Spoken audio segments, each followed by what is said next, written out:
مکافات عمل ایسا بھی ہوتا ہے۔ پلیز سب بہن بھائی اس تحریر کو ضرور پڑھیں اور آگے بھی شیئر کریں۔ جب انسان دولت کو پا کر خدا کو بھول جاتا ہے تو کیا ہوتا ہے؟ مجھ جیسا کوئی ذلیل آدمی ہوگا اس دنیا میں جو اپنی بیٹی کو گھٹیا میسج کرتا اور اسے فحش گفتگو کرتا۔ کاش میں خدا کو یاد رکھتا، کاش میں خدا کو یاد رکھتا، اپنی دولت پر ناز نہ کرتا۔ کاش میں بچوں کو یوں کھلے عام موبائل کی آزادی نہ دیتا، ان پر کڑی نظر رکھتا، لیکن میں نے ایسا نہیں کیا۔ میں اپنی دولت کی مستی میں اپنے بال بچوں کو بھول گیا۔ ایک دن میرے نمبر پر ایک لڑکی کا میسج آیا اور یوں بات چلتے چلتے ملاقات تک جا پہنچی۔ مقررہ وقت پر میں وہاں پہنچا اور جب میں نے اس لڑکی کا چہرہ دیکھا تو میرے لیے یہ ایک قیامت خیز منظر تھا، کیونکہ وہ کوئی اور نہیں، میری اپنی سگی جوان بیٹی۔ سیٹھ آفاق احمد عربی کی خودکشی نے پورے شہر کو ہلا کر رکھ دیا تھا، کیونکہ سیٹھ صاحب پورے شہر کی جانی پہچانی امیر کبیر شخصیت تھے۔ وہ کاروباری حلقے میں ایک اعلیٰ درجہ رکھتے تھے۔ ان کی شہر میں اپنی 4 فیکٹریز تھیں، اس لیے وہ بہت خوشحال زندگی بسر کر رہے تھے۔ ان کی اولاد میں ایک بیٹا آفاق اور ایک بیٹی عاتقہ آفاق تھیں، جو کہ تعلیم کی غرض سے دوسرے شہر میں رہتے تھے۔ پورے شہر میں سیٹھ صاحب کی موت کے حوالے سے قیاس آرائیاں چل رہی تھیں، کوئی کیا کہتا تو کوئی کیا کہتا۔ غرض یہ کہ جتنے منہ اتنی باتیں۔ جنازے کی اطلاع تمام دوست احباب کو دے دی گئی تھی، لیکن اس افسوسناک خبر سے عاتقہ آفاق کو لا علم رکھا گیا تھا، کیونکہ اس کے MBBS کے لاسٹ ایئر کے پیپرز چل رہے تھے۔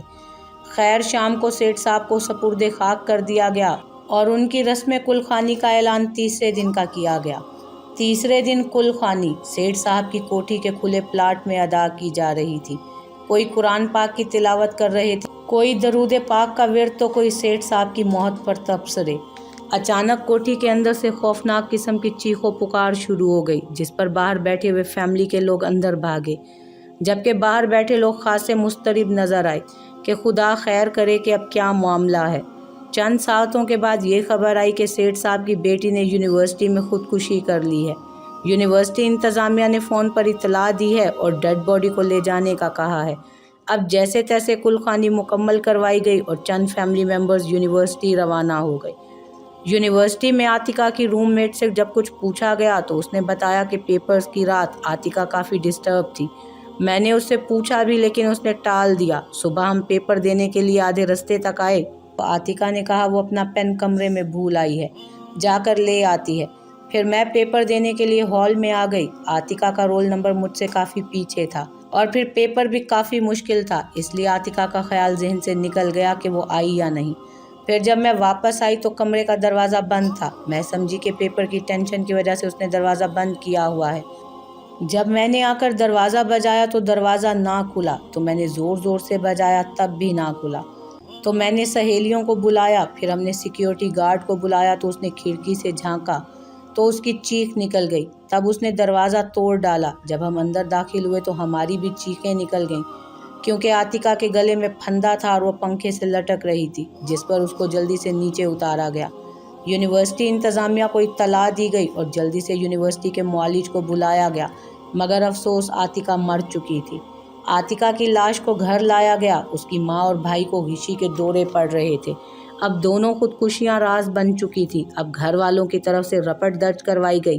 تھانے کے DPO صاحب سیٹھ صاحب کے دوست تھے، انہوں نے ذاتی دلچسپی لے کر اس کیس کی تفتیش شروع کی، مگر کوئی ٹھوس بات سامنے نہ آئی۔ بس صرف اتنا پتہ چل سکا کہ سیٹھ صاحب مرنے سے ایک دن پہلے کاروباری سلسلے میں دوسرے شہر گئے تھے اور پھر واپس آ گئے تھے، لیکن یہ روٹین کی بات تھی۔ وہ اس طرح اکثر کاروبار کی غرض سے آیا جایا کرتے تھے، اور عاتقہ کے حوالے سے بھی یہی خبر تھی کہ وہ مرنے سے پہلے قریبی مارکیٹ سامان لینے گئی تھی، لیکن یہ بھی روٹین کی بات تھی کیونکہ لڑکیاں سامان لینے کے لیے اکثر اسی مارکیٹ میں جایا کرتی تھیں۔ اس لیے بظاہر یہ تفتیش یہیں ختم ہوتی تھی، اور ادھر گھر والوں نے بھی اس بات کو اللہ کی مرضی سمجھ کر خاموشی سادھ لی۔ محمد سلیم سیٹھ صاحب کے گہرے دوست تھے۔ وہ ایک نامور صحافی اور ایڈیٹر تھے۔ وہ اس سانحہ کے دوران لندن گئے ہوئے تھے، وہیں پر ان کو وفات کا پتہ چلا تھا، لیکن وہ دل چاہنے کے باوجود بھی نہیں آ سکے۔ سلیم آج ہی واپس آئے تھے۔ سیٹھ صاحب کے گھر سے تعزیت کے بعد وہ اپنے آفس پہنچے تو انہیں اپنی میز پر ایک بند لفافہ ملا۔ جس پر انہوں نے اپنے ملازم سے اس بارے میں پوچھا تو اس نے کہا کہ یہ سیٹھ آفاق دے کر گئے تھے اپنی وفات سے 1 دن پہلے۔ اس پر محمد سلیم نے جلدی سے میرے کمرے کا دروازہ بند کیا اور بے تابی سے وہ لفافہ کھولا تو اندر ایک خط تھا جس پر لکھا تھا، پیارے دوست السلام علیکم، جب تم یہ خط پڑھ رہے ہوگے تو اس وقت میں یعنی سیٹھ آفاق احمد عربی منو مٹی کے نیچے سو رہا ہوں گا اور دنیا میری موت پر افسوس کی بجائے حیرت کا اظہار کر رہی ہوگی کہ اس خوشحال آدمی کو کیا ہو گیا ہے، لیکن ان سب کو کیا پتا کہ میں کس کیفیت سے گزر رہا ہوں۔ سلیم، میں دولت کماتے کماتے بہت دور نکل آیا تھا، ایک برائی کی دنیا میں۔ میں اپنی فیکٹریز کی ورکر لڑکیوں کو ڈبل مراعات دیتا اور وہ بیچاری غربت کی ماری دولت کے بدلے اپنی عزت کا سودا مجھ سے کرتی۔ تمہیں یاد ہوگا کہ تھوڑا عرصہ پہلے میرا ایک بوڑھا ملازم فوت ہو گیا تھا اور پھر اس کی بیٹی، ان دونوں کا قاتل میں ہوں۔ اس بوڑھے کی بیٹی مجھ سے اپنے باپ کے علاج کے لیے ہاتھ جوڑ کر پیسے مانگتی رہی، سسکتی رہی، بلکتی رہی، مگر میں نے اس کی کوئی مدد نہیں کی، بلکہ الٹا اس سے اس کی عزت کے بدلے دولت کا سودا کرتا رہا، مگر وہ نہیں مانی اور پھر وہ بوڑھا مر گیا، جس پر میں نے اس کی ماں کو کہا کہ میں تمہاری بیٹی کو نوکری دیتا ہوں، لیکن وہ میری اصلیت جان چکی تھی تو اس نے انکار کر دیا، مگر ماں کے تانوں 5 نوجوان بہنوں کا بوجھ اور بڑی ہونے کی ناطے اس نے حامی بھر لی اور میرے یہاں ملازمت کر لی، مگر میں نے ایک باپ کا حق ادا کرنے کی بجائے کہ یہ لڑکی میری بیٹی کی ہم عمر ہے اور یتیم ہے اس کے ساتھ شفقت کا برتاؤ کرتا، لیکن نہیں، میں سب کچھ بھول گیا تھا۔ اور پھر ایک دن اس لڑکی نے بتایا کہ سر میں آپ کے بچے کی ماں بننے والی ہوں، لیکن میں نے سب کچھ سننے سے انکار کر دیا، جس پر اس لڑکی نے بدنامی سے بچنے کے لیے خودکشی کر لی۔ سلیم، میں تب بھی نہ سمجھا، یہ بھی بھول گیا کہ میں نے ایک دن مرنا ہے، بلکہ اپنی دولت کے زوم میں اس شیطانی کھیل سے باز نہ آیا اور یہ بھی نہ سوچا کہ میری بھی ایک بیٹی ہے جس کو میں اپنی جان سے زیادہ عزیز سمجھتا ہوں۔ پھر ایک دن مجھے پتہ چلا کہ میرے بیٹے نے اپنے دوستوں کے ساتھ مل کر کسی راہ چلتی غریب لڑکی کو پکڑا ہے، لیکن بجائے کہ میں اسے سمجھاتا، میں نے اس کی ماں کو صرف اتنا کہا کہ بچہ ہے، نادان ہے، عمر ہی کیا ہے، سمجھ جائے گا۔ میں دولت کے نشے میں خوف خدا بھول گیا تھا۔ پھر ایک دن خدا کی بے آواز لاٹھی میں آواز آ گئی۔ ایک دن میرے خفیہ نمبر پر SMS آیا، نیچے کسی لڑکی کا نام تھا۔ وائس چینجر کے ذریعے میں نے اس سے بات کی تاکہ کوئی میری آواز نہ پہچان سکے۔ دوسری طرف ایک لڑکی تھی، لیکن میں نے اس کو کہا کہ تم ایک لڑکے ہو اور مجھے بیوقوف بنا رہے ہو، جس نے اس پر میری بات اپنی کافی ساری لڑکیوں سے دوستوں سے کروائی اور کئی دوسری باتیں میں نے اس سے پوچھیں۔ تب میں نے یقین کر لیا کہ وہ واقعی لڑکی ہے۔ اس پر ہمارے درمیان رابطوں کا سلسلہ چل نکلا۔ میں نہ جانے کیوں اس لڑکی کی جانب بڑھتا چلا گیا۔ ہم ایک دوسرے سے کافی حد تک فری ہو چکے تھے۔ ہماری روزانہ کافی دیر بات چیت ہوتی اور SMS ہوتے رہتے، جو زیادہ تر گھٹیا ہی ہوتے۔ میں ہمیشہ اس سے وائس چینجر کے ذریعے بات کرتا۔ پھر اس لڑکی نے میری تصویر مانگی۔ میں نے اپنی تصویر بھیجنے کی بجائے اپنی فیکٹری کے ایک خوبصورت نوجوان کی تصویر بھیج دی۔ پھر اس نے بھی اپنی تصویر مجھے انٹرنیٹ کے ذریعے میل کر دی اور جواب میں کہا کہ اسے میری تصویر اچھی لگی ہے، جس پر میں نے اس کو کہا کہ تم بھی بہت خوبصورت ہو، اب آپ سے ملنے کا اشتیاق اور بھی بڑھ گیا ہے، جس پر اس لڑکی نے حامی بھر لی اور ہمارا ملاقات کا ٹائم طے ہو گیا۔ میں نے ملاقات والے دن گھر میں بتایا کہ میں کاروباری لین دین کے سلسلے میں دوسرے شہر جا رہا ہوں۔ میں اس سے ملاقات کے لیے دوسرے شہر روانہ ہو گیا۔ ہماری ملاقات ایک پارک میں طے تھی اور مطلوبہ جگہ پہنچ کر میں نے اس کو کال کی تو اس نے کہا کہ وہ 20 منٹ میں آ رہی ہے۔ میں کار کو ایک جگہ لا کر کھڑا کر کے خود پارک ایک درخت کی اوٹ میں چھپ کر کھڑا ہو گیا۔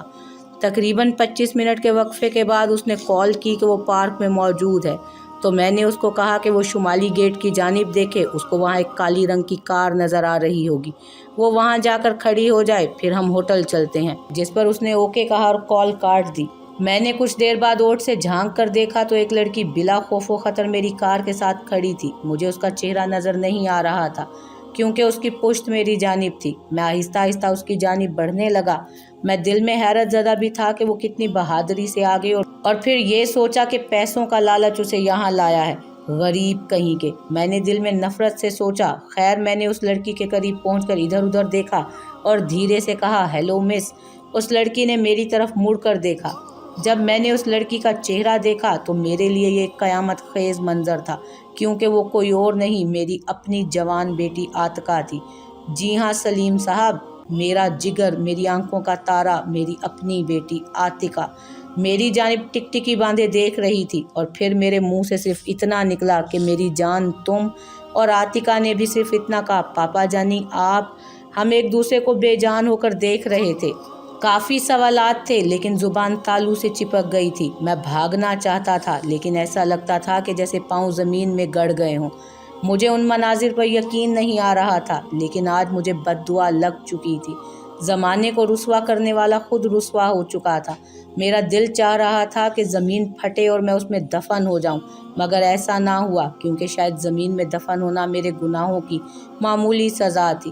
دفتن عاتقہ نے منہ پر ہاتھ رکھا اور روتے ہوئے بھاگ گئی۔ شاید اس کو بھی ان مناظر پر یقین نہ آ رہا تھا۔ سلیم میرے لیے کچھ نہیں بچا تھا، اب سب کچھ میرے سامنے تھا۔ جس طرح میں نے اپنی غلط تصویر استعمال کی، اسی طرح عاتقہ نے بھی غلط تصویر استعمال کی۔ جس طرح میں وائس چینجر استعمال کرتا رہا، بالکل اسی طرح عاتقہ بھی کرتی رہی۔ اس طرح ہم ایک دوسرے کو پہچان نہ سکے۔ میرے ضمیر نے مجھے ملامت کی کہ جس طرح میرے ساتھ ہوا، اگر یہی سب کچھ میری بیٹی نے کسی اور کے ساتھ کیا ہوتا تو کیا میں یہ سب کچھ برداشت کرتا؟ نہیں، میں یہ برداشت نہ کرتا۔ میں نے غصے میں اسٹیئرنگ پر ہاتھ مار کر کہا، تو اس پر میرے ضمیر کی آواز آئی، جن کے ساتھ تمہارا تعلق رہا وہ بھی تو کسی کی بیٹیاں تھیں، ان کی بھی کوئی مجبوریاں تھیں۔ اس بات کا مجھ سے کوئی جواب نہ بن پایا۔ میں لاجواب ہو گیا۔ مجھے اپنی دولت پر ناز تھا، آج اسی دولت نے مجھے رسوا کر دیا تھا۔ میرے سارے غرور کو میرے ضمیر نے ایک منٹ میں لاجواب کر دیا تھا۔ پیارے سلیم، تم خود سوچو کہ مجھ جیسا کوئی ذلیل آدمی ہوگا اس دنیا میں جو اپنی بیٹی کو گھٹیا میسج کرتا اور اسے فحش گفتگو کرتا؟ کاش میں خدا کو یاد رکھتا، اپنی دولت پر ناز نہ کرتا۔ کاش میں بچوں کی تربیت صحیح سے کرتا، ان کے دیے گئے جیب خرچ کے بارے میں معلومات رکھتا، ان کو یوں کھلے عام موبائل کی آزادی نہ دیتا، ان پر کڑی نظر رکھتا۔ لیکن میں نے ایسا کچھ نہیں کیا۔ میں اپنی دولت کی مستی میں اپنے بچوں کو بھول گیا تھا۔ بس یار، اب میں تھک گیا ہوں۔ میں جینا نہیں چاہتا، میں مرنا چاہتا ہوں۔ ویسے بھی اب میرے جینے کا کیا مقصد ہے؟ میں کیا کروں گا جی کر؟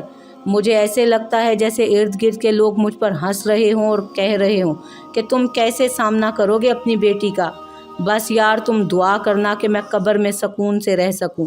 ہاں سلیم، میں خودکشی کر لوں گا تاکہ میری بیٹی آرام سے باقی زندگی گزار سکے۔ خدا حافظ دوست، ہمیشہ کے لیے تمہارا دوست سیٹھ آفاق احمد عربی۔ خط کے اس باقی صفحہ پر آنسو گرے ہوئے تھے۔ شدت غم سے سلیم کے ہاتھوں سے خط چھوٹ کر ان کی گود میں گر گیا اور وہ خود کرسی پر ڈھہ سے گئے اور گلوگیر لہجے میں خود کلامی کرنے لگے۔ افسوس، تمہاری بیٹی نے بھی اس لیے خودکشی کی کہ وہ اپنے باپ کو آرام سے رہنے دے، لیکن افسوس ایسا نہ ہو سکا۔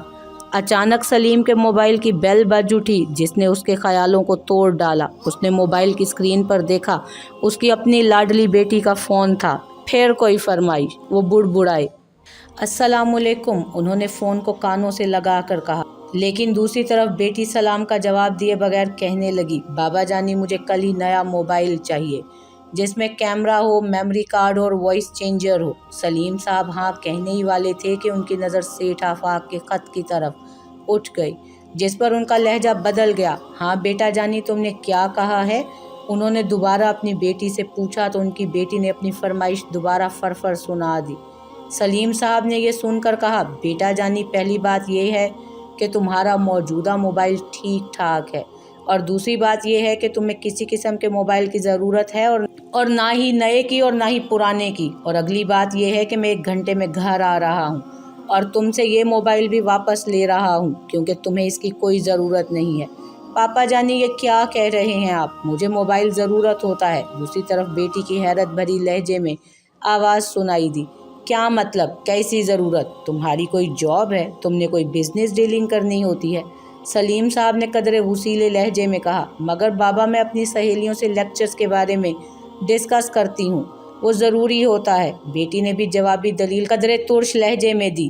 اوکے، اگر ڈسکس کرنا ہوگا تو اپنی ماں کے موبائل پر کرو گی، اور وہ بھی ماں کے سامنے، اور کل سے تم کالج وین پر نہیں بلکہ میرے ساتھ جاؤ گی۔ اتنا کہہ کر سلیم صاحب نے کال ڈراپ کر دی۔ انہوں نے سیٹھ صاحب کے خط کو دوبارہ اٹھایا اور کہنے لگے، ہاں دوست، ہمیں دولت پا کر غرور نہیں بلکہ اللہ کا شکر ادا کرنا چاہیے۔ جتنی بھی کاروباری مصروفیات ہوں، اولاد کو ٹائم دینا اور ان پر کڑی نظر رکھنا چاہیے۔ حد کے مطابق جیب خرچ دینا چاہیے۔ ہاں دوست، بیٹیاں تو کانچ کی گڑیا ہوتی ہیں۔ ذرا تیز ہوا کا جھونکا آیا اور یہ گری اور ٹوٹ کر بکھر گئی، لیکن کاش کوئی ان باتوں کو سمجھے، کاش کوئی ان باتوں کو جانے۔ اتنا کہہ کر سلیم صاحب اپنے آنسوؤں پر قابو نہ رکھ سکے اور 2 آنسو نکل کر اس خط میں جذب ہو گئے۔ سیٹھ آفاق احمد کے خط میں 2 اور آنسوؤں کا اضافہ ہو گیا تھا۔ اللہ ہم سب کو اپنی حفظ و امان میں رکھے، ایمان کی دولت نصیب فرمائے اور دنیا اور آخرت میں کامیابی عطا فرمائے۔ اللہ ہم سب کو اچھے کام کرنے کی توفیق عطا فرمائے۔ آمین ثم آمین۔ جزاک اللہ خیرا کثیرا۔